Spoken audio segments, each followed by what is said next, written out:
4조 3천억 원을 내야 한다. 미 보잉의 최후 통첩 내용입니다. 얼마 전 방위사업 추진위원회는 제154차 회의에서 공중조기경보통제기 제2차 사업 구매 계획을 의결했는데요. 원래 이 계획은 기존 운영하고 있는 보잉의 E737기를 추가 도입하는 것이었으며 공군 내부 역시 이를 기정사실로 하고 있었습니다. 그런데 이전까지 계속 수의 계약을 통해 한국에 E737을 공급해주던 보잉의 태도가 갑자기 돌변하여 방위사업청이 책정한 금액보다 무려 44% 상승한 금액을 요구하였습니다. 터무니없는 가격이지만 아직 관련 제조 기술이 없는 한국으로선 이 견적을 울며 겨자먹기로 받아들여야 할 판인데요. 그러나 위원회 내부의 소식통에 의하면 매번 반복되던 보잉의 배짱 사업 바가지 장사가 이번엔 제대로 재발등을 찍는 패착이란 지적이 일고 있습니다. 과연 어떤 사연이 숨어 있는 것인지 한국인 묘수 그 내막을 자세히 알아보겠습니다. 한국공군의 공중조기경보 통제기 추가 구매 사업이 본격화된 것은 지난 2020년 6월입니다.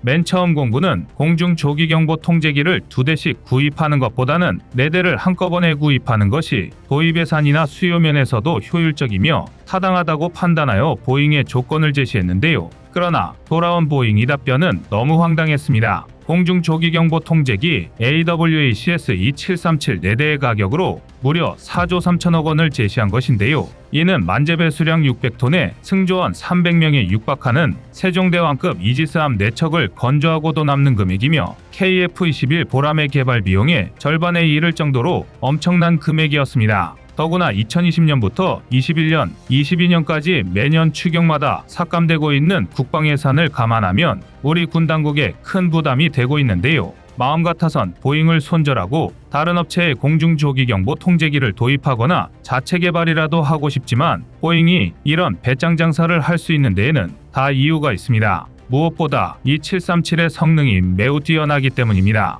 E737의 정식 명칭은 보잉 737 PSI로 전폭 35.8m, 전장 34.6m, 전고 12.5m의 최고 속도 시속 853km로 비행 성능으로는 평범한 스펙을 갖고 있지만 항공관제와 탐지 능력에서 최고의 능력을 갖추고 있습니다. 보잉에서 제작한 이전의 공중조기경보 통제기들이 원반 형식의 레이더를 탑재한 반면 이 737은 기다란 바 형태의 레이더, 일명 매사가 탑재되어 있는데요. 이 독특한 형태의 매사 덕에 회전 접시형의 원반 레이더 없이도 360도 전방위를 탐지할 수 있게 되었습니다. 게다가 기존 회전 접시형 원반 레이더는 한 바퀴를 회전하는 데 약 10초가 소요되었기 때문에 특정 구역을 탐지하기 위해서 대기 시간이 9초 이상 소요되었던 반면 매사는 상시 전방위를 탐지할 수 있게 되었는데요. 360도 전방위 탐지 시 탐지 거리는 약 480km로 서울을 기준으로 북한 양강도 이북 일부를 제외한 한반도 전역을 제자리에서 감시할 수 있습니다.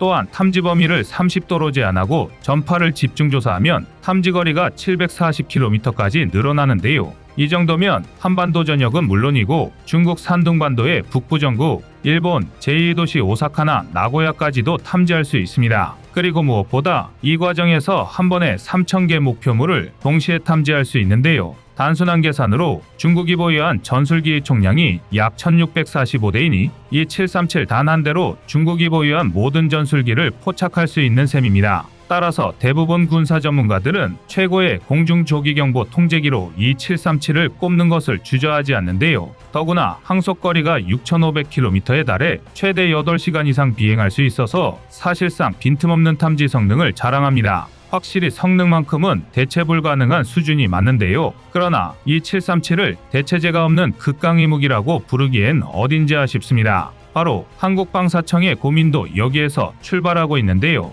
이 737은 뛰어난 성능을 갖추었지만 장고장이 많아도 너무 많았습니다. 국회 국정감사록에 따르면 이 737은 잦은 고장으로 인해 2015년부터 2019년까지의 가동률이 75%에 미치지 못했는데요. 이 때문에 2012년 한국에 배치된 이후 무려 3,554억의 수리 비용이 소요되었습니다. 더구나 이 737은 미국 공군이 운영하는 기종이 아니기에 일반 상업 계약 방식으로 부품 수리와 교환을 받을 수밖에 없었기 때문에 대부분 수리 비용은 고스란히 보잉의 주머니로 들어갈 수밖에 없었습니다. 보잉의 횡포는 여기서 끝이 아니었는데요. 보잉은 자체 결함으로 인정된 수백 건의 고장 사례조차 우리의 책임으로 떠넘겨 우리 예산이 낭비되는 결과를 초래했습니다. 이미 공중조기경보 통제기는 현대전에 있어 필수적인 장비이기에 이 737의 취약한 내구도와 정비 운용상의 단점은 우리 군의 발목을 잡고 있었는데요. 그러나 최근 이런 답답한 상황이 급반전을 맞이했습니다.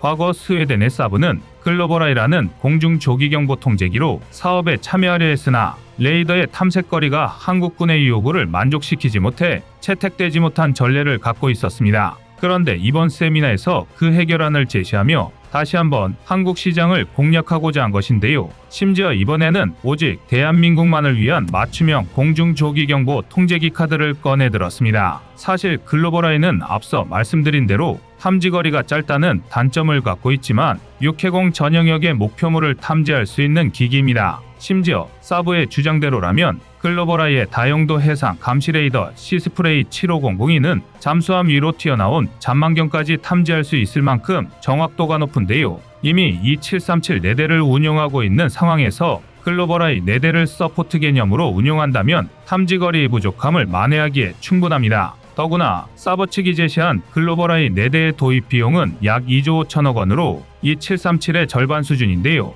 여기에 사브는 대한민국만을 위해 전후면 센서를 추가해 전방향 탐지가 가능하도록 개량한 글로벌아이를 제시했습니다. 상당히 이례적인 일인데요. 아이러니하게도 대한민국 군사기술의 위상이 높아지면서 한번 거절당했던 사브가 스스로 다시 한번 대한민국의 문을 두드린 것입니다. 당연하게도 사브의 이중이 궁금하실 텐데요. 사브는 대한민국 시장에 다시 도전하게 된 이유로 역량 높은 방산업체가 많아 장기적 파트너십을 구축하기에 좋기 때문이라고 말했으며 사브처럼 기술 중심의 방산업체에게 한국 시장은 최적화되어 있다. 향후 사브가 대한민국 시장에서 경쟁력을 갖추길 바란다라고 강조했는데요. 정리하자면 대한민국 방산 시장의 미래 가치를 보고 글로벌아이를 제시했다는 것입니다. 지금 전 세계 방산 시장에서 대한민국이 폭풍 같은 성장세를 보이는 걸 고려하면 지금 빨리 파트너십을 맺어두는 게 유리하다고 판단한 건데요. 아닌 게 아니라 사브는 글로벌아이의 개량 말고도 우리 기업에서 직접 글로벌아이를 유지 보수하고 시스템을 수정하거나 업그레이드할 수 있는 권한을 부여할 계획입니다. 심지어 장기적으로 독자적인 생산 능력을 확보한다면 면허 생산과 수출까지도 허가할 예정이라고 하는데 사실상 공중조기경보 통제기의 제작 기술을 대한민국에 이양하겠다는 말이나 다름없습니다. 이는 성능이나 가격을 떠나 상당히 심각하게 고려해 볼 사안입니다. 보잉이 이 737 도입에 터무니없는 가격을 제안한 것이 알려지자 국내에서는 공중조기경보 통제기를 독자 개발하자는 여론이 불거졌는데요. 국내 방산 전문가들은 방위사업청이 보잉을 설득해 도입 비용을 깎는다고 해도 보잉은 이전에 그랬던 것처럼 향후 중장기적인 성능 개량 사업과 부품 비용을 과다 청구하는 방법 등을 활용해 4조 3천억 원 이상을 뽑아낼 것이라고 판단하고 있습니다. 여기엔 보잉의 내부적인 문제도 원인인데요. 당장 보잉사는 B737 맥스의 대규모 결함 사태, KC-46 급유기 결함 문제, 그리고 언제 제품이 나올지 알 수조차 없는 T7A 고등운영기까지 천문학적인 손실을 보고 있는 마당에 이 737과 같은 알짜배기 캐시카우를 절대 놓칠 리 없기 때문입니다. 이에 방위사업청은 조기경보 통제기의 해외 의존에 따른 문제점을 해결하고자 2021년에 대책회의를 열었고 카이를 비롯하여 LIG 넥스원과 하나시스템의 국산화 가능 여부를 타진했습니다.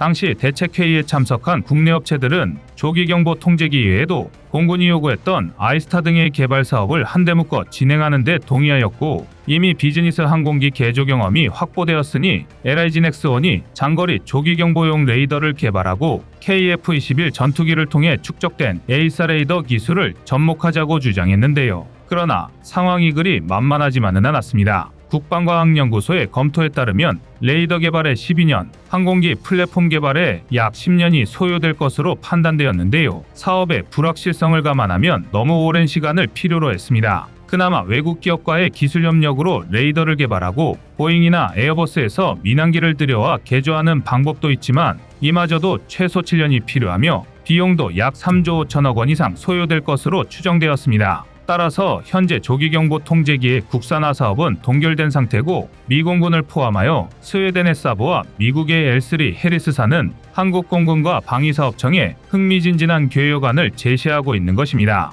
특히 우리가 사브 의제한 대로 사브의 기술을 습득한다면 개발 비용과 시간을 비약적으로 단축할 수 있을 텐데요. 대한민국이 KF-16을 면허 생산했던 게 결과론적으로 KF-21 개발에 상당한 도움이 되었듯이 사브의 글로벌아이를 면허 생산한다면 탐지 전력의 공백 없이도 관련 기술을 습득할 수 있을 것입니다. 이미 국산 전술 수송기를 개발 중인 걸 생각한다면 궁극적으로 해당 기술을 국산 수송기에 접목하는 것도 가능할 텐데요. 물론 글로벌아이 도입이 무조건 장점만 있는 건 아닙니다. 어찌되었든 대한민국에서 거의 10년 가까이 E737을 운용했다는 걸 결코 무시할 수 없는데요. 이미 오랜 시간 우리 공군에서 운용되어 온 만큼 E737의 유지보수 체계는 이미 시스템이 갖춰진 상태입니다. 그런데 여기에 사브의 글로벌아이가 추가된다면 시스템을 이원화할 수밖에 없어 유지비용 측면에서는 결코 환영할 수 없는 일입니다. 여러분의 생각은 어떠신가요? 이상 꺼리튜브의 두 번째 미션이었습니다.